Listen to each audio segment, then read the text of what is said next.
How often do you think about the Oscars? About how many Oscar winning films there are and how many you've seen? Yeah, there's a few famous Oscar winning films that we've all seen, The Godfather and Lord of the Rings and Titanic, I'm King of the World, all that stuff. But the Oscars have been running since 1927. There are currently over 1,000 films, feature length films, which have won an Oscar. How many have you seen? I did the numbers for myself. It's not many, and I consider myself quite a movie buff. So here then is the premise of this podcast. Every episode, I and a rotating cast of two guests will randomly select one of the 1,000 films that have won an Oscar, watch it, and talk about it, with the only requirement being that one of the three people on each episode has to have never seen the movie before we talk about it. That will get difficult with Star Wars. Please note that our coverage of a movie does not constitute an endorsement of it. My least favorite movie of 2016, David Ayer's Suicide Squad, won an Oscar for Best Makeup, while my favorite movie of 2016, The Handmaiden, wasn't even nominated for anything. Please also note that our coverage of a movie is not a blanket endorsement of any or all of the people involved in it. A lot of terrible people have won Oscars. Kevin Spacey won an Oscar 20 years before he was outed as an abuser, and Roman Polanski won one 20 years after. But every film, good, bad, or in many cases mediocre, that has won an Oscar is an important part of film history just for being there. And they all, on some level, deserve a tiny bit of consideration, even if that consideration ends up concluding that it's garbage. And with all of that in mind, I'm your host, as always, Ellie McConaughey, and with me today is Sam Marchioni. I you grow up watching Rogers and Hammerstein with The Sound of Music and you're like, based, and then you remember they have other musicals and you're like, why? And Jasmine Garcia. Well, it could be worse. We could be watching the animated version from 1999. Animated? Don't tell me. I don't need to know. No, you don't. I have never been able to get through it. Let's just say Richard Rich and leave it at that. Christ. And as you might have guessed from this commentary or from the title of the episode, we are here today to talk about The King and I, the 1956 film that won Best Actor, Best Art Direction Color, Best Costume Design Color, Best Scoring, and Best Sound Recording at the 29th Academy Awards.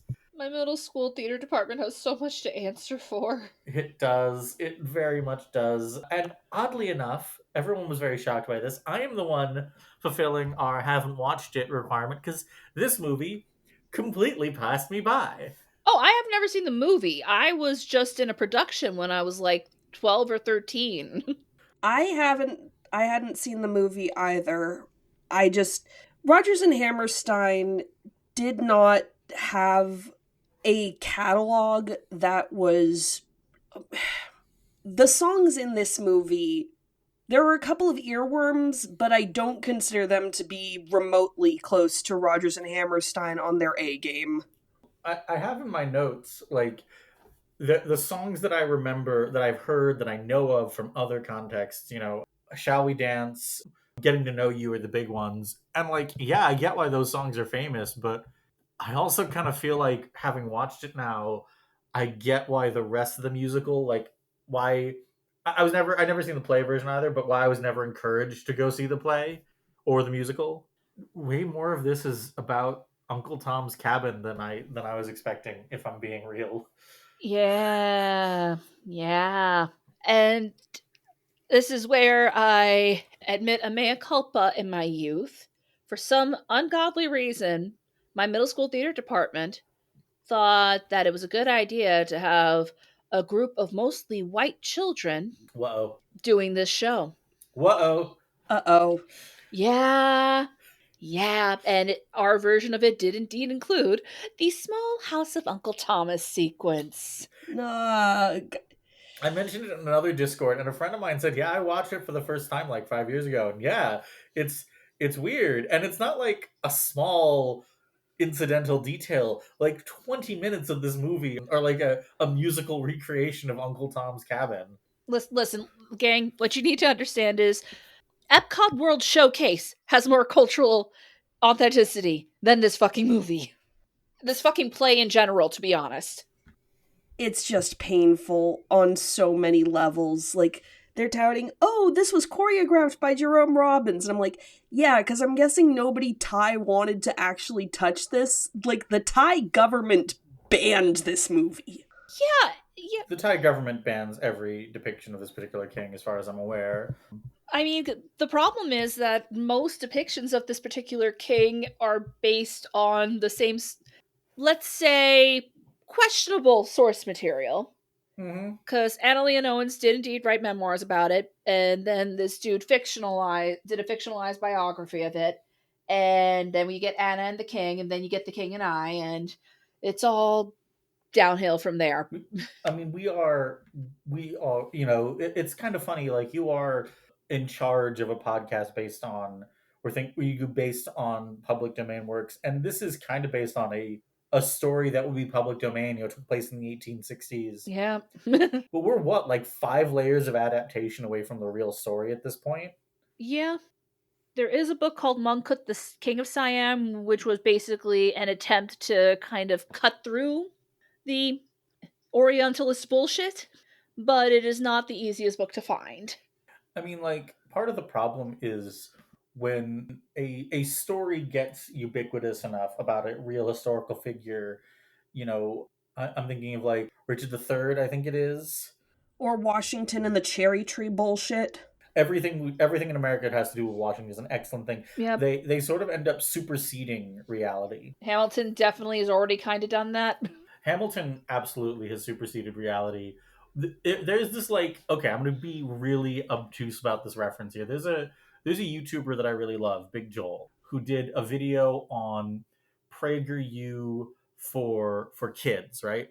And one of the videos he brought up when he was talking about it is he was talking about an episode where they go back to see Paul Revere. It's like a time traveling kids show and they go see historical figures, but they don't go see Paul Revere. They go see Henry Wadsworth Longfellow, the guy who wrote the poem Paul Revere's Ride. And so, like, the real life story of Paul Revere has been superseded by the myth that exists in American history. And that's, like, always just a weird point. And it gets especially weird for the King of Siam among white Western audiences.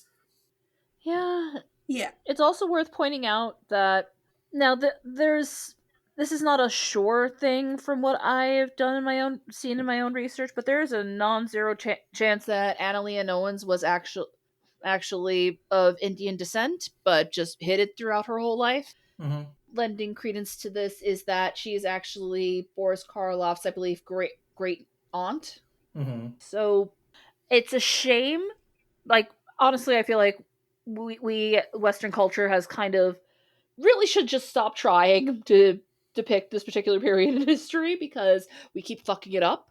Mm-hmm. But, like, it would still very much be an Orientalist, imperialist, and white savior mostly white savior narrative if we did acknowledge that layer of nuance. But I don't know. I almost wonder if there could be something kind of interesting that could come out of that, but I doubt it. In this reality, anyway. Yeah. I mean, this is like what, the third time I've had Sam on for an episode that'll involve racism. Can how do I stop? You don't. Tell me how I stop. You stop appearing on this. You stop signing up for these movies, Sam. Although, your next episode that you'll be on isn't about racism. That's something. I mean, we've established a pattern, so if I show up on that one, I'm sure that the next fucking one I'll be on is Crash. I have people who have already been like, I think that I might have to, when I do Crash one day, I will probably have to expand the guest pool, because I have 2 different people who've already seen it who've been like, you have to have me on that episode. Oh. I mean, like, that was gonna be the punchline to what I was gonna say. Like, you escape this by not being on this podcast anymore, because this isn't, like, obviously universal. Not every Oscar movie is like this, but if there's one trend that the Oscars love, especially I want to say like 2015, Ugh. they fucking love white savior narratives. Yeah. What am I saying? 2015. Green Book won an Oscar in 2018. It's still the case. They still love white savior narratives. We already covered Green Book. We talked a little. I don't think In the Heat of the Night is quite a white savior narrative, but it's got all the pieces. There's Driving Miss Daisy. There's Crash. There's Dances with Wolves. There's a lot of them. Is my point. God. Just just lie back and think of Christopher Plummer ripping up that Nazi flag. It's gotta be okay. Yeah. Oh my god.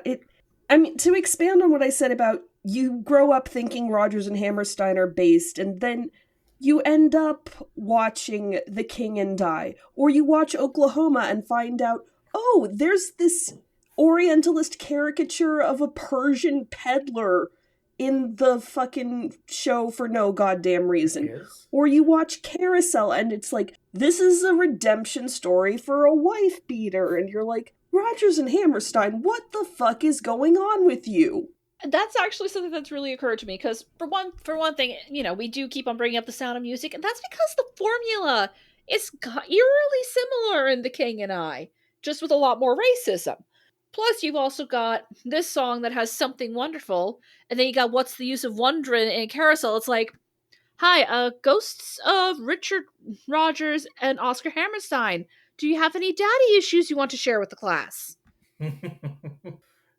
the romance angle of this movie is so odd because let's get it right out of the fucking way. Yul Brynner, who won an Oscar for this movie, is a white man playing the King of Siam, and he's not his normal color in this movie. Let's just we've been beating around the bush on that point. Let's just get it out. He is in yellow face. There's no avoiding it. Mm-hmm. Chalk this up to my increasingly large list of Oscar-winning movies where there's a character in skin tone altering makeup.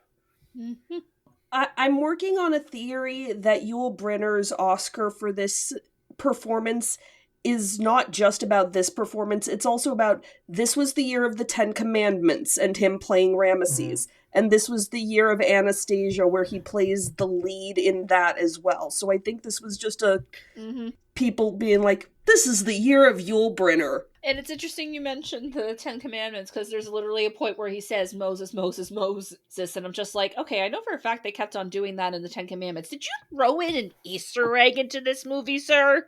I mean, I don't know the original play script. I am sort of looking at this Oscar set, and part of me wonders if Yul Brynner was kind of an upset because I'm looking at that, and it's the same thing that basically happened with Anthony Hopkins winning a couple years ago for The Father. Right. I'm looking at this Oscar set, and you take away who won and tell me who I think is going to win.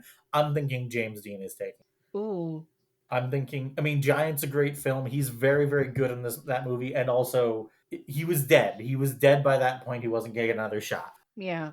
Which is a shame. James Dean is death is a shame. We don't need to go into that for right now. But what struck me about this is if we could pull out the racism, and we can't, but if we could, I'm not going to say that I think it's a romantic movie. It's not really my taste in romance, but I get it. There are moments in the movie where I get it. There are Letterboxd reviews where they're just like, yeah, the Shall We Dance sequence taught me what sexual tension was as a child. And I'm like, yeah, I get that. I don't. Because you don't like the bicker bicker kiss, Sam, but for those of us who do, in fact, like a little belligerent sexual tension, I do, in fact, get it. No, I don't. Throughout this whole thing, I don't get the feeling that Anna likes this guy, even if you take the bickering out of the way, because it feels like it ties back into the white savior thing where she is supposedly teaching him stuff. Honestly, if anything, framing this as romantic in any context to me just feels fucking Oedipal. That's sort of what winds up being my issue. I've talked about both on this podcast and in other places that one of my favorite romances of all time is Mulder and Scully, and that romance is built very heavily on respect. They respect each other so much, even when they disagree. And part of what drove me insane about this movie is that both of these people think they're condescending to the other one. Oh yeah, 100%. Let me be clear. I'm not saying this is a good romance. No. I am saying that there is a certain... certain type of person who is into that sort of thing. Sad but true. Sad but true. Like, I could see this being the kind of thing, if you see it young enough, you think this is what romance is. And that's not great. It's not great. But on the other hand, with that said, I would definitely argue that he is definitely into her, at least. He's definitely into her. He may not respect her, but he's definitely into her. I think he's into her in the idea that she is something he wants to conquer and control. Well, sure. It's a very possessive thing. He's trying very hard to... Mm-hmm. They're both trying very hard to fit each other into this idea of what they think is appropriate. Well, sure. But it's much more definitive for him because, again, this is what frustrates me about her acting in a maternal way to him. He's somebody who has basically never been told no. Mm-hmm. And is given everything he wants, and so when she won't give him what he wants, that makes him want her more. And it's fucking Gaston in Beauty and the Beast. It's the jock. It's Joey in 10 Things I Hate About You. Yep. It's, I want it, so I should have it. I was going to compare it a little bit to, God forgive me for this reference, to 50 Shades of Grey a little bit. No! You're not wrong, though. You're not wrong. But here's the thing. There is a certain type of person who loves a project who actually likes it if someone starts off that awful, but then presumably gets better as they get to know each other better. I do not think that is what happens here, but I could see how someone could read that. I mean, like, I can't overly judge people who like a project romance. You know, I like Killing Eve. My favorite romantic dynamic is, no, I'm going to make her worse. But I'm not saying that I find it romantic. I don't. But there are moments, Shall We Dance being the big one, Yeah. where, like, I get it. I get where people are coming from on this movie. I don't know if I agree, but that's sort of the thing. Like, there are moments throughout this movie where, like, I can lose myself enough in the music to get what people are seeing in this movie. Yeah, because the music, like, maybe it's just the nostalgia talking, but I do really enjoy the soundtrack, and there are moments where if I was able to ignore the racism, I'd probably be having a grand time because I am a dramatic bitch who loves musicals. You know, the racism is such a frustrating thing because, like, yeah, it's not even just that it's racist. It's the 50s. A lot of movies in the 50s are racist. But no, this is, like, even more so than average, which is saying something. Even more so than average, but also it's just so pervasive. It is in. It's not like It's not like, you know, Breakfast at Tiffany's where there's a scene of sudden intense racism. It's in every single fucking scene. The big victory of the climax is, hey, we don't need to formally colonize / conquest these people because they will assimilate into our culture without the need for violence. So either way, they're proving that they can be colonized. Huzzah! Civilized, if you will, which, I'm not using that word. Yeah, no, I am using heavy air quotes here. I mean, I do think it's interesting that, like, of two major musicals from this time period that both won a lot of Oscars and that contain someone in race altering makeup, this never got reclaimed by the community it's about in the way West Side Story did. Exactly. And we'll talk about West Side Story someday, but, like, that I think is kind of telling. I mean, speaking of which, Rita Moreno as Tuptim. Gee, I wonder why this isn't ever mentioned when when we're talking about her achievements and how awesome she is. I mean, it is mentioned if you watch the Be Kind Rewind video about her career, and this was a lot of Rita Moreno's career, unfortunately, was her getting labeled as an ethnic type, and we're being...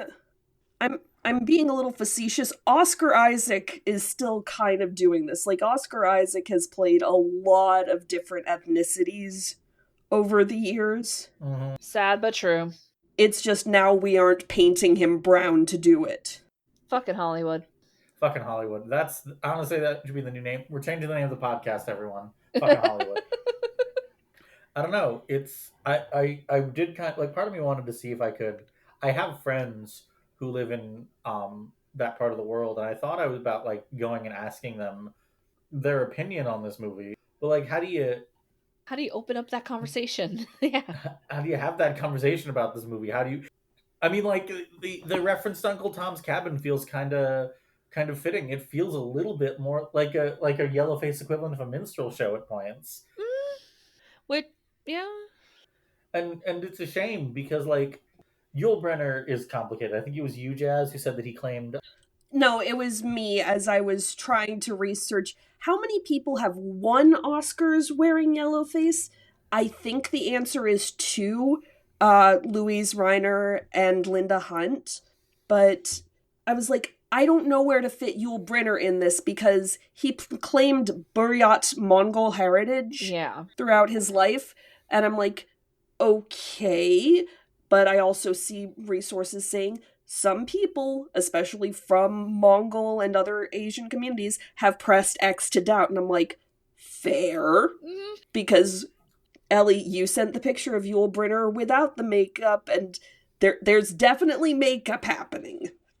I mean, like, I don't want to go too deep into this because the politics of East Asia and the racial groups. A lot of people, especially who have Siberian ancestry, could claim that kind of ancestry. A lot of people around the world could claim Mongol heritage. I think there's some statistic that like 0.5% of people in the world are descended from Genghis Khan. yeah. Yeah. The thing is, though, even if that's true, that's not like visually true. He's not visually Asian in any way. And Mongolia is the wrong part of Asia, my man. There are several hundred miles, or even like, maybe more, that between where Mongolia is and where you are in this movie. Let's be real. Yep. And I think that that actually ties into a larger issue. I'm not enough of an expert on Asian culture to take apart the Oscar-winning set dressing, but like I'm willing to bet if I went through it, it would not be particularly authentic because we in America still kind of mash all the Asian Yeah. cultures together, even when they are very different. And it was even worse in the 50s. And yeah, I don't believe anybody spoke to a single Thai person in the production of this film. Remember the last episode, Jazz? It was like nice and light. Yeah, we were talking about Santa Claus and how it's so important to have faith and hope in humanity. This episode's actually coming out on Christmas Day. Bless. Great. Yep, that's totally the correct one to bring out on Christmas Day. I do not control the speed at which lobsters die. Nor do I control the dice. Anyway, my point, I guess, is that like I don't know. It honestly, this is going to be a mean comparison. It kind of puts me in mind of Johnny Depp saying that he's like won whatever Cherokee. Cherokee. Yep. No. God. I broke Sam. No, it absolutely is. It's the same kind of bullshit. It's absolutely the same kind of bullshit. I just don't like thinking about Johnny Depp. You know, fair. I don't either. I mean, who does these days? He still has stands. I know, it upsets me. Johnny Depp stands, if you're coming into the comments right now, please be aware I will not read any of them. Save me the time of deleting them and you the time of typing them. Go someplace else. Or don't up her engagement, but she's not going to be paying attention. Yeah, fair. You know, do whatever you will. I don't have the energy for it. I don't have the energy to listen to people talking about Johnny Depp. No. The point I'm making is that like it's a very thin justification for a role that you should not be playing. And honestly, I think Yul Brynner kind of knows from what I've read about him that he's like, I probably shouldn't have done that. But on the other hand, like he did. There he is. Exactly. Like maybe you should have thought of that before you not only played this role on Broadway, but then won an Oscar for it. I mean, I can tell that he won it on Broadway. He was on Broadway with his role. Like this is one of those things that sounds like I'm being rude and I'm not. You can tell when someone has taken a Broadway performance and brought it to film. It doesn't always work very well. Looking at you, dear Evan Hansen. Man, I'm just throwing psychic damage at Sam and Jazz this episode. Yeah, like this isn't hard enough. I mean, the entire fucking Rent movie is similar levels of issue. Right. Where the only people who really seem happy to be there are the ones who aren't in the Broadway cast and 10 years too old for this shit. Precisely. But like there's also like a how do I put this in a way that again, I feel like whenever I talk about stage acting, I sound like I'm being insulting and I'm not. There is a lack of subtlety. There is a bigness to performance that needs to be there on stage that doesn't always work in film form. I will say that Yul Brynner has occasional bouts of like entertaining childishness Yeah. in this movie that I can see working a lot better on stage. He is I know what I'm not even going to qualify that with like trying to dance around it. He is occasionally entertainingly childish. It is always a little bit funny to see a grown man demand that someone's head never be above theirs. Yep. I'm not saying that, it's one of those things that again I think works better on stage. This kind of like big level of, or like when he's refuses to whip Tim and he's falls over clutching at his chest. Like that's the sort of shit that works better on stage. The kid who played him in my middle school production was more subtle than that. What the fuck? We said if we're throwing faint praise at the movie, I will say we all said this at various points. It is kind of nice to see a dude dying of a broken heart. Yeah. It's not even a fucking broken heart. He had a tantrum, locked himself in his room, is like, I'm not eating. And then he's surprised that he's malnourished. It's so stupid. It's so stupid. Maybe Anna force choked him.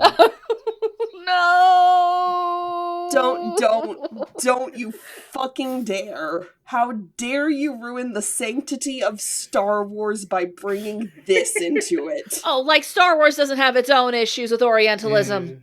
Jazz, that was a joke. Well, that's sort of the question. I brought you both on here. I asked you both. Like, this is one of the few episodes where I didn't, like, call for volunteers. I asked both of you to return. Because you two were the two guests of the other two major... Before we got our new younger sibling, the World's Elsewhere podcast network, family, I don't know what to call it. Yeah. At this point, I feel like we should be starting a network. We have a nest. And you're also on the first episode together, and I thought it'd be a cute way to close out the year. That was just like my main thought, which makes me wonder, like, okay, so this movie is pretty obviously eligible for your pod, Jazz. It's based on a real life story, however broadly. Is it eligible for 6 Degrees, Sam? It probably absolutely is. I would need to run the innator, but if you tell me that Deborah Carr has never worked with Alec Guinness, I will probably assume you are a fucking liar. I can't...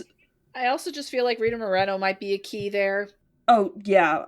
I mean, Rita Moreno's been on The Muppet Show, so that's Frank Oz right there. There you go. God, I'd rather be watching The Muppet Show. Wouldn't we all? Julie Andrews did I Whistle a Happy Tune on The Muppet Show, and it's fun there. And that's the other thing. The songs in this that I know are A, the earworms, B, the least lyrically complex. They're just so repetitive.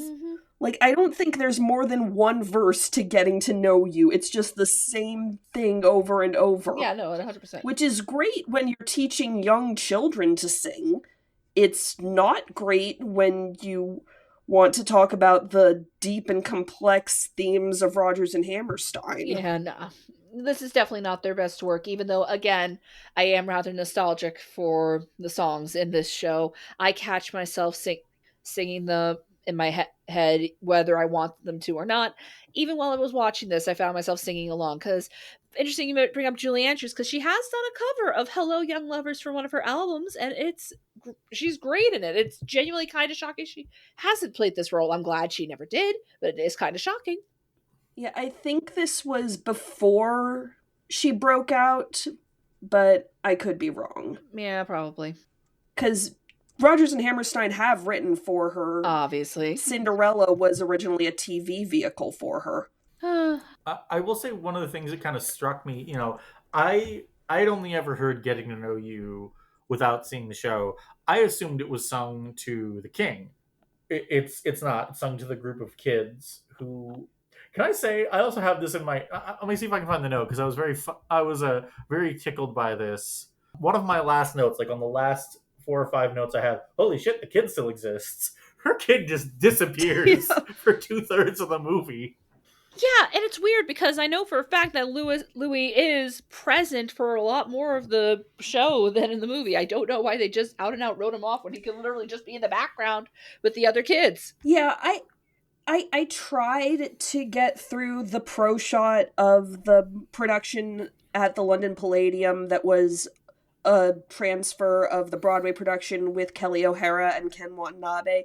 And, like, I wish I'd gotten through it, but I didn't because I have better things to do in my life. And even just getting to the fucking exchange between Anna and the Crawler home, I'm like, I can't sit through this again. So valid. That's 100% valid. I was gonna say like, but what struck me about the music is that a lot of them they're very oddly placed, or like they don't totally match up with the scene they're in. Like I really feel like We Kiss in a Shadow does not emotionally fit the scene it's in at all. They kind of have to force a lot of them to happen, yeah. Like, just like a transitional phrase that's so obvious, and then you get going. I won't say this is one of those reasons that people who hate musicals, but this is like It doesn't help. what you think about when you think about the tropes that lean into people saying, oh, musicals are unnatural because nobody just stops talking and starts singing. And God, I wish I were watching Schmigadoon right now. I know. I feel like you usually wish you were watching Schmigadoon right now. I love Schmigadoon. Schmigadoon's great.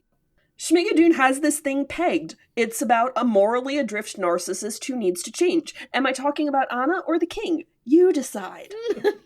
If there's one thing that I would expect from like old Hollywood musicals, 50s musicals, they look really good. I don't think Hello Dolly works as a movie at all, but it looks really good. It's well shot, and like I don't know which is the song that what's her name sings to Anna in the bedroom. Is it Something Wonderful? Yeah, it's Something Wonderful. Lady Tian.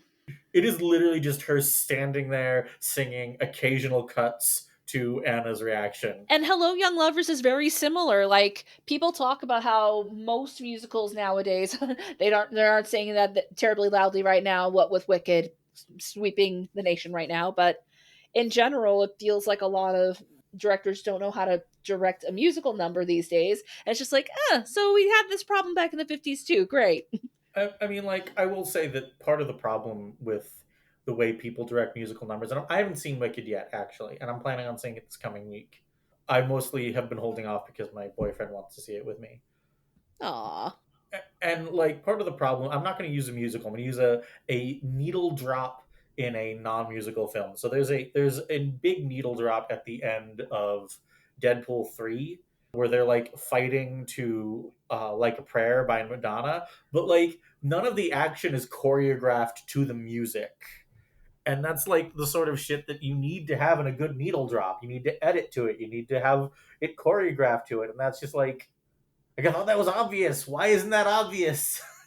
They don't got rhythm? Maybe. I don't know. It's Hugh Jackman. No, it's supposed to be Hugh Jackman. We could be watching Phineas and Ferb right now. It's Hugh Jackman. I know Hugh Jackman can do stuff in time to music. Oh, for sure. Yeah, you'd think, but I mean, ask people about his Music Man and then get back to me. I've never seen his Music Man, so maybe I'm wrong. They slowed down You Got Trouble. Why would you do that? That's trouble. Right here in River City. But on the subject of people who can or cannot perform musicals, I will say gold star for Deborah Carr, who actually took the whole being dubbed by Marnie Nixon thing and was like, yes, wonderful, I shall collaborate with her extensively and make sure that my performance is as good as it possibly can be by making sure that we are completely involved in the creative process. And Good for her. you can still fucking tell it's Marnie Nixon, but Deborah Carr is working her ass off, and good for her. And I kind of wish that she were the one with the Oscar on this, partially because then we could say Deborah Carr has an Oscar. Apparently, she has a huge fan base that I did not know about until I was, again, going through the Letterboxd reviews, as I do. Oh, yeah. Deborah Carr was the Glenn Close of her time. Oh, enough said. She was up like 6 or 7 times Oh, wow. in her career, and just like never quite got there. Most of them for movies that I haven't seen or don't particularly like. I don't like From Here to Eternity and You Can't Make Me. Apparently she won like an honorary Oscar in 94, which is what they do after they kind of like after they realize they fucked up. Hi, Angela Bassett. I mean, you know, what did she lose? I mean, this year she lost to, what did you lose to? She lost to Ingrid Bergman in Anastasia because Ingrid Bergman was having a comeback after the whole Rossellini scandal. Wow. She lost to Audrey Hepburn and Roman Holiday in 54. Edward, My Son, what is it? See, this is what I mean like by going through all these. She lost to Olivia de Havilland in The Heiress. This is what I mean by going through the Oscars like this. Like, you learn about movies you just never heard of. I mean, I've heard that some of those are really, really good, but... Roman Holiday is quite good. Joan Woodward in The Three Faces of Eve in 58 is what she lost to. Man, she lost... I Want to Live, but from Susan Hayward. And last one, Elizabeth Taylor in Butterfield 8. Oh, that one really hurts. Damn.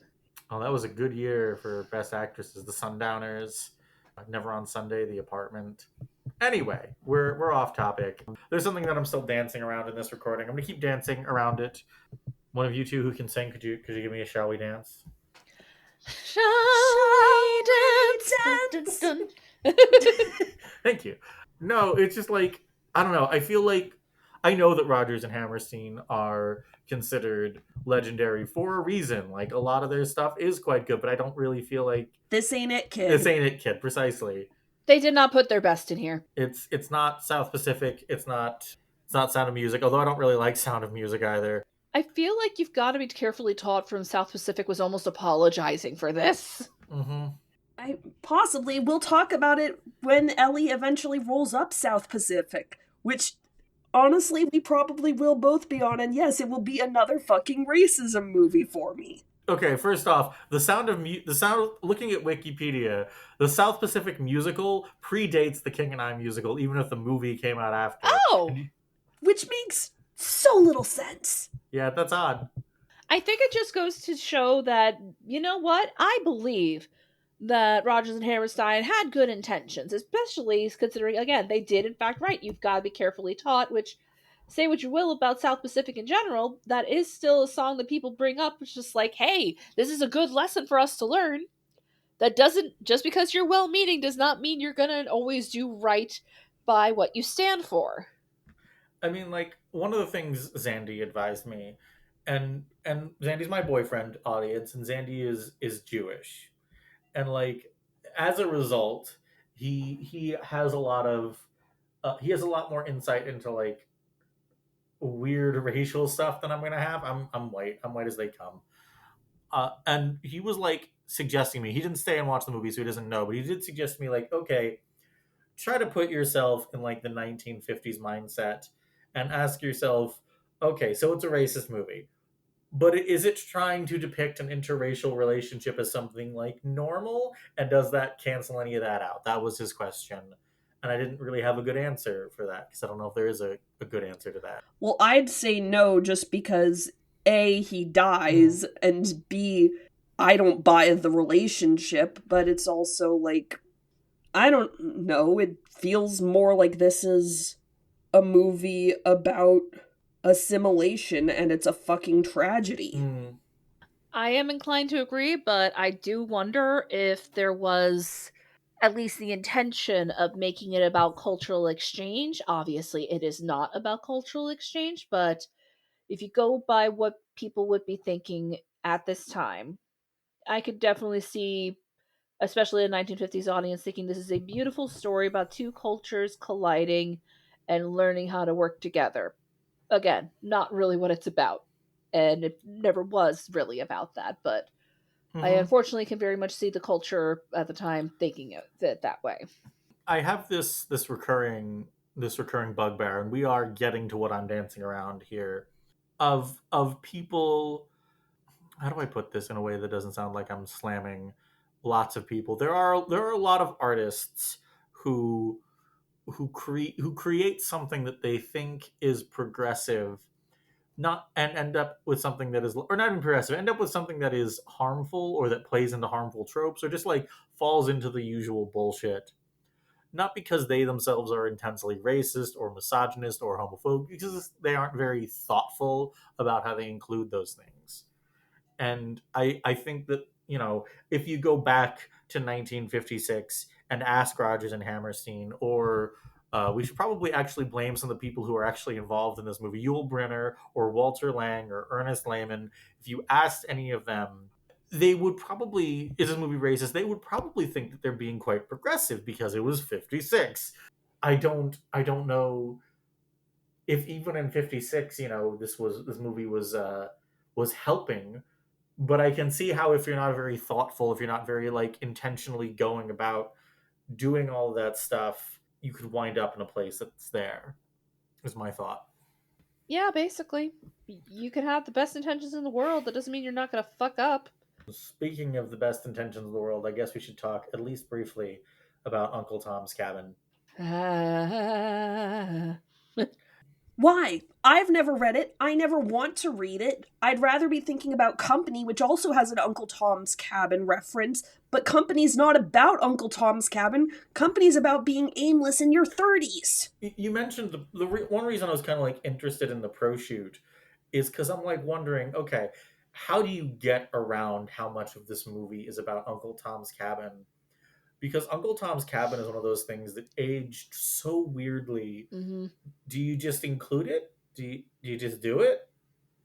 Do you change it to a different book? I mean, like, part of the problem is that, like, I feel like its inclusion is based on the fact that Uncle Tom's Cabin has the reputation of being, the book that started the Civil War. It didn't. John Brown started the Civil War more than any other single event. Fuck yeah, John Brown! Fuck yeah, John Brown. Based, based, based. Mm-hmm.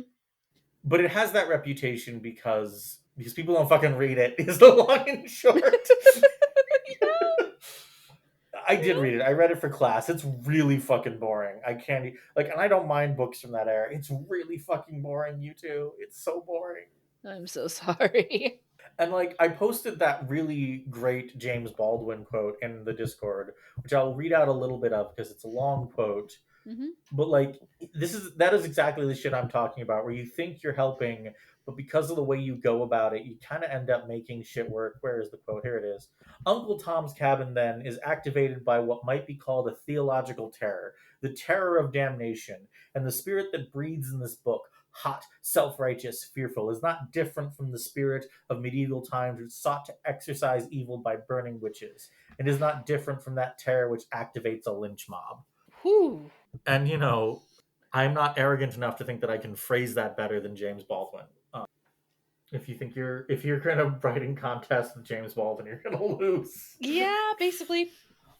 But it does feel like that a lot of the time, and it feels like it got included because people see it as this like anti-slavery thing, and like, I guess part of the problem is that like the plot says that they had slaves in Siam at that point. I don't know enough about Siamese history to know if that's the case, and I don't trust you, Rogers and Hammerstein. I can at the very least tell you that by all accounts King Mongkut was not nearly so sexist and was actually pretty feminine. Well, not feminist per se, but actually did quite a lot for women's rights in it during his reign. And that's the thing that just drove me insane about this movie. Like, okay, you want to do a white savior narrative, fine, or not fine, but like, that's what you're doing. Okay, you're having a woman come from Britain in the 1860s to lecture people on how to be good to women. Is that what you're doing, movie? Oh, but don't you see that's Victorian England sexism. That's perfectly fine. Unlike these, well, I'm not going to use the word they would use, but you know what I'm thinking of. Honestly, I don't know what racial slur they use for people from Thailand, and I don't want to know. Oh, I'm not even thinking slur. I'm just thinking they would just probably just use the S word. Mm, It's not.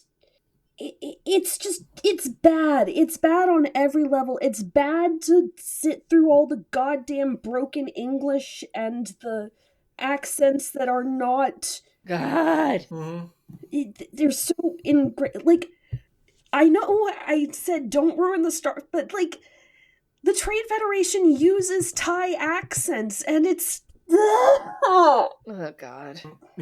ironically enough, the only of the cast, the actor who was most racially accurate is the one who plays the prince, because he was at least Filipino, Hmm. which isn't much, but it's not nothing. It's closer than most of the cast. I can tell you that. Hmm. It's and that's so you're right, and it's I kept expecting the moment where, like, honestly, the only time it kind of ever comes up is the bit right at the beginning when they're on the boat, and they've got the translator there, and then the prime minister reveals, no, I can actually speak English, because he's fucking with her.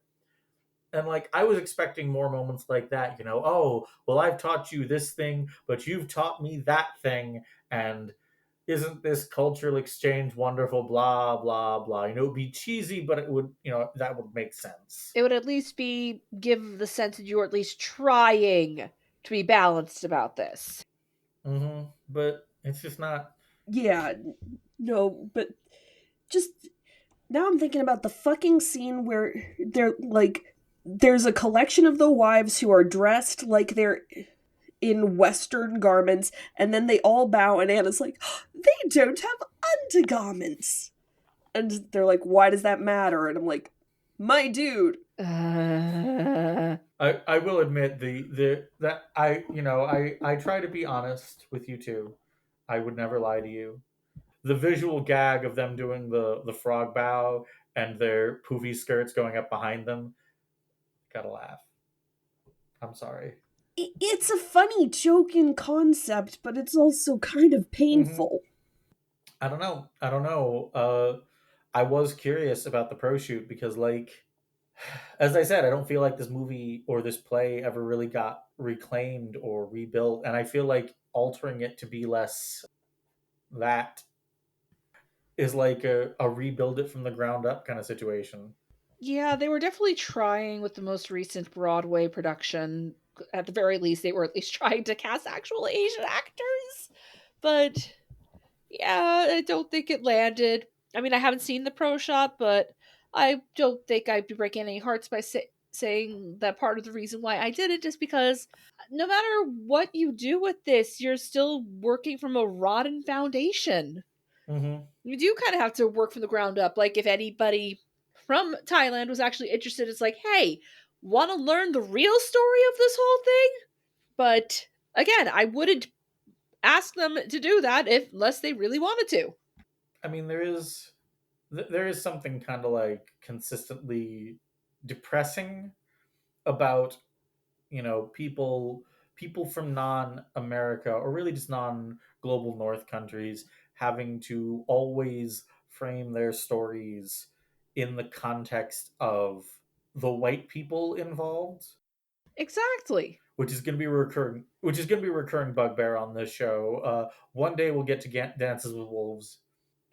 Honestly, this is it. No matter what story you tell, how you tell the story of King Mongkut of Siam and Anna Leonowens, it would still be a story that is built around how this white lady came. It would still be the story of the white lady coming to Siam, and maybe you could tell it more about Siam, but I don't know, maybe they deserve to get to tell a story where there isn't a white person. That's what I liked about the movie Sam had me watch a couple weeks ago. Daughter of Dawn, I loved that movie. That was fun. That was a really good movie. You mentioned, Sam, that, like, more people have won Oscars in Yellowface than, like, actual Asian actors. That is thankfully no longer true, thanks to Minari, thanks to Everything Everywhere, but it's still way too fucking few. It took way too long for us to get to the point where that is not true. And like Everything Everywhere is a really good counterexample because it isn't the story of this white person also here's an Asian family in the story. It is the story of an Asian family, and the only really major white characters are the tax accountant lady, obviously, but also Yep. Joy's girlfriend, Yeah. who are not in the movie very much. Nope. That's another. Speaking of, we'll get to. I love you, Jamie Lee Curtis, but like, Yeah. man, I think even she knew that was bullshit. it wasn't quite as bad as Emma Stone up there. Yeah. Oh God, I'm sorry, I didn't want to. Can I just give this to Lily Gladstone, please? It's like, not again. But it was like, no, that should have been to the actress who played Joy. I'm sorry. Yeah, no, Stephanie Shu deserves the world. Mm-hmm. That's another movie we'll talk about someday. I am excited to talk about it someday. Yes. I don't know. It's interesting because like a lot of people were very shocked when I said that I hadn't seen this movie. And what's interesting is I say, and I will say over and over again, I will say it every episode if I have to. I feel like one of the advantages of this podcast for me is it exposes me to a lot of movies that I wouldn't have otherwise seen. And usually I'm using that to refer to movies I haven't heard of, like Carrie and Tonto or Breaking Away. And even when they're bad, even when it's something like to throw more psychic damage at Sam, Lady Be Good, I don't know. I feel like I always come out of it a better artist and a critic just for having seen it. But I can't imagine the circumstances under which I would have seen The King and I under my own volition. And do you think that's a net positive to your life? I think, you know, I've seen some dog shit movies. I can bitch about this movie all day, every day, and I could do that. But like, I've seen movies that are much, much worse than this one. Yeah, it's a positive addition. Every movie's a positive addition. Yep, fair enough. I can only think of a handful of movies that I watch that I don't think are positive. Like even if I hate them, that aren't positive additions because of like I don't get anything from that. I don't feel like I walked out of like the August Underground films, or maybe like Megan is Missing. I movies that I feel sick for having watched. That I don't feel like I got anything from, and I don't feel sick coming out of this movie. I feel like it's a bad movie. I feel like it's a racist movie. But there are parts where I get why people like it, and I do think there's something to it. It's the goddamn power of earworms, is what it is. If you Reasons. dress shit up with earworms, people will forgive so much. And pretty dresses. Let's not forget pretty dresses. Honestly, like, I like Anna's day wear better than I like her big dress. I did get a laugh out of the whole fussing over her having bare shoulders thing.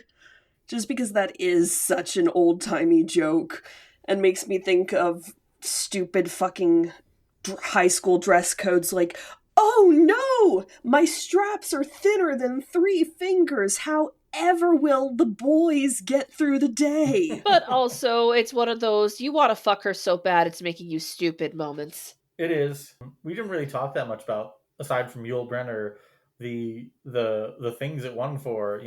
Right. I will say I have in my notes a lot of the, accurate to Siam or not, a lot of the palaces stuff are very pretty. The sets are really lovely, especially during We Kiss in the Shadow, like all those fountains. Mm-hmm.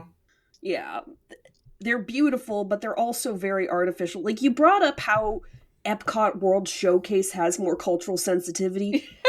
It looks like a World Showcase pavilion. It looks like a SETI Mix set, which isn't necessarily a bad thing, but it's a thing. Yeah, and it's worth pointing out Disney does own this now. Gee, I wonder why they haven't put it on Disney Plus yet. I mean, they totally could. They just need to slap this movie contains outdated cultural depictions on it for 15 seconds, and that'll solve everything. I just don't think. I think there's just not enough people clamoring for it. It's much like with Song of the South, where it's like, actually, even there are actually people clamoring for Song of the South to get on Disney Plus. No one's really fighting for The King and I.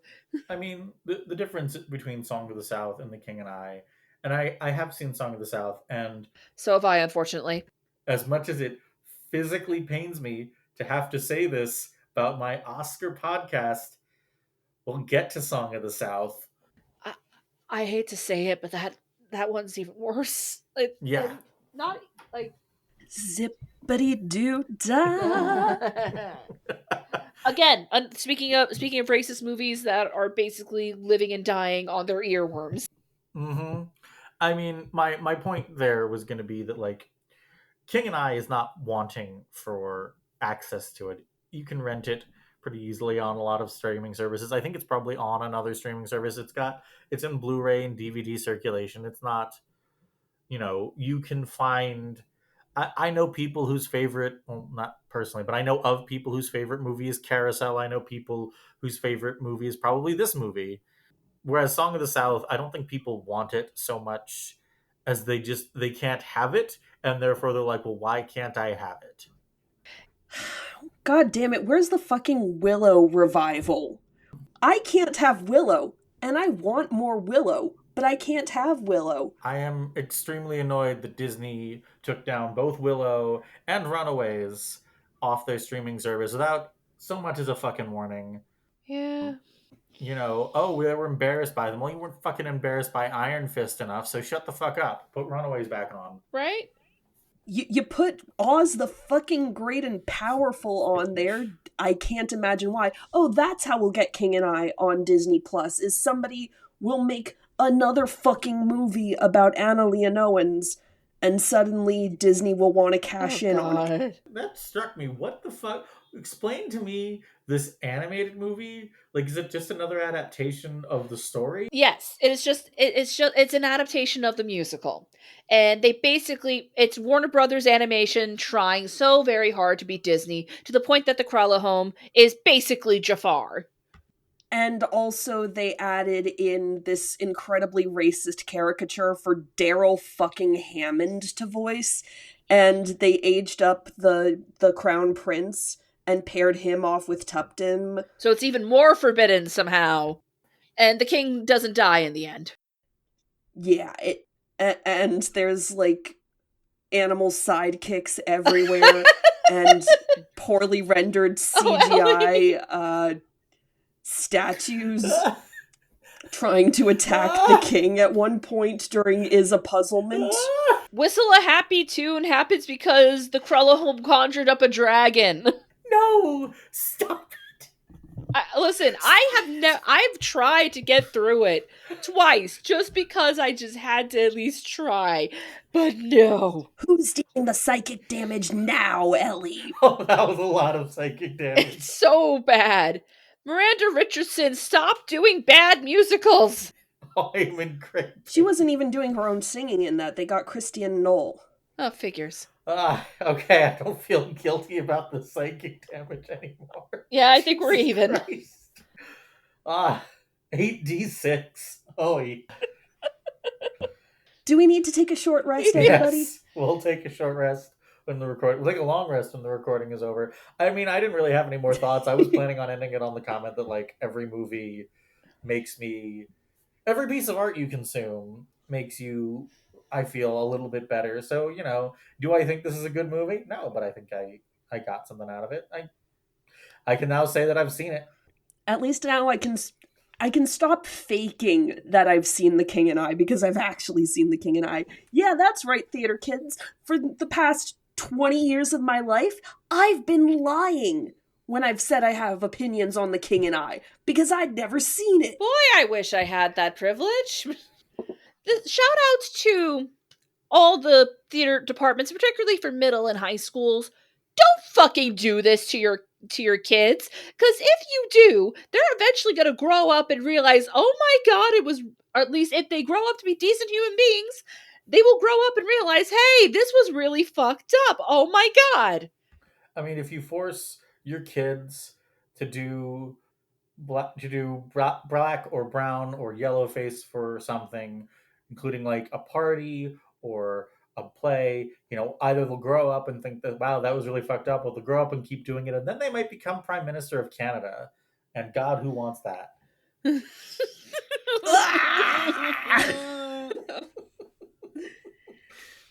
So I will say Force is not with this. Yeah, I was actually gonna ask, is the Force with this? Could No. No! could Fuck someone send a no! link to River so we could ask them if the Straits are all right? No! They are No? not! Okay. Okay. and I mean, this endures because nostalgia. There's really no reason this should be enduring. Let it die. Let the king and I die. It's okay. Let it lock itself up in its room and read and read and read until it's just sitting on a couch and everybody comes around to watch it slowly die while it talks to a white lady. I mean, like, if you kids out there or older people out there who are like, but I have such nostalgia for the soundtrack. The other thing that drove me insane about this, and this is a thing that modern Disney has a real problem with. Will we talk about Wish on here? No, we won't. Oh, You can talk about it on my podcast. You talk about it on Jazz's podcast. Is no, Wish is an original story. We have to talk about it on mine. It's an original story, yes, but it takes so many Easter eggs from the Disney fairy tales. I'm gonna count it eventually.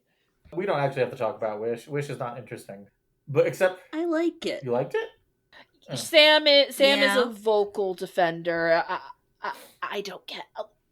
We'll get into that eventually. Sam, I love you, so I will accept it when we disagree on movies. My point is that, like, one of the things that drives me insane about a lot of modern musicals, especially Disney musicals or like big Broadway musicals, is the music doesn't seem very connected to the story.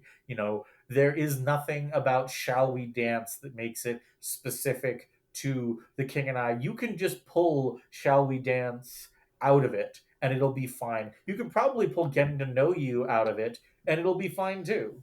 You can probably take a good chunk of these songs and just put them into a new context and no one would bat an eye. Also, I don't care what anybody says, Ariana DeBose's Shall We Dance Wonderful Guy remix on Rogers and Hammerstein Goes Pop fucking slaps. It is my favorite version of Shall We Dance. I may just have an Ariana DeBose addiction. I mean, who doesn't? Haters. They don't get it. She did the thing. Just like Angela Bassett. The official stance of this podcast is pro Ariana DeBose. Yes, she's great. She's great. And you know what? We're also pro Angela Bassett. Obviously. Mm-hmm. If some studio executive happens to be listening to this does not mean make a version of the Anna Leonowens story where Ariana DeBose or Angela Bassett plays her. That is not what we want. Hamilton has done irreparable damage to what racially conscious or inclusive casting has meant. Just don't. We brushed past it incredibly quickly because I don't really know if I don't know much about the real life person this is based on, but like the whole, she was of Indian descent. That's interesting, but like it's not in the movie. Yeah, exactly. So you couldn't fix it. You couldn't, and you would not be fixing it by casting an Indian actress. You'd honestly just be making it worse. Yeah, because she spent her entire life trying to hide it, if so, clearly. Mm-hmm. And you know what? Speaking of Angela Bassett, my last thought on this is Disney, you need to put Strange Days on Disney Plus. So I can traumatize more people with that movie. I saw that movie way too young. Very good movie. And bring back Willow. Here, we're gonna just name things that you should put on Disney Plus instead of this Disney. Yes. Yeah. Anybody got anything they want to plug? Well, we name dropped our pods, but I'm the host of 6 Degrees of Star Wars, the podcast where we explore all the ways George Lucas's flagship franchise surrounds us, binds us, and penetrates us in the landscape of cinema. My social media handle is DemiSem, and also on February 1st, I will be directing a production for Worlds Elsewhere Theater Company. I'm not sure the official social media announcement has gone out as we're recording, but it might have gone out by the time this drops, so watch the Worlds Elsewhere socials. Yeah, I wouldn't know anything about that, would I? I definitely wouldn't either. And I'm the host of A Neat Retelling, the podcast where we explore all the ways old tales are made new. We're well into the holiday season. In fact, if this is dropping on Christmas, it'll be dropping the same day as my Twilight Zone Christmas episode. So that'll be fun. And yep, follow me at Faye Riviera on the social media app of your choice, because social media is a curse, but it's a curse I must live with. And if you enjoy listening to me for whatever fucking reason, you can find me on both of their pods pretty regularly. Honestly, We just keep on visiting each other. we do. As always, you can find me, Ellie, on Tumblr at Football in Tuxedos with dashes between the words. You can find me on Blue Sky, Medium, and Letterboxd at LSR42. And you can find this podcast on Blue Sky at Biggest Night Pod. We are available on both Spotify and YouTube. And if you follow us on YouTube, be sure to give us a subscribe, maybe like and comment on the videos so that you can tell me which parts you like and which parts you don't. And that's it for our episode on The King and I, and also it for the 2025 season, I guess, of The Biggest Night in Podcasting. Yay, you made it! We did. 2044 season, rather. You did it. And one of the things I decided a long time ago, but haven't really revealed here on the show, is that to start the year off right, because it's the first year of the month, first month of the year. Christ, I'm tired, apparently. And also my birthday month. For January, for this year and going forward, I am suspending the randomness angle. I get to pick the two movies we're going to be talking about, with the caveat that they have to be one movie I really love and one movie I really hate. And I don't think anyone's going to have any trouble figuring out which one we're covering first, because for our next episode we are covering 1999's The Matrix. Whoa. I know Kung Fu. Wake up, Neo. The Matrix has you, and it wants you to listen to my podcast. See you next time. Yay!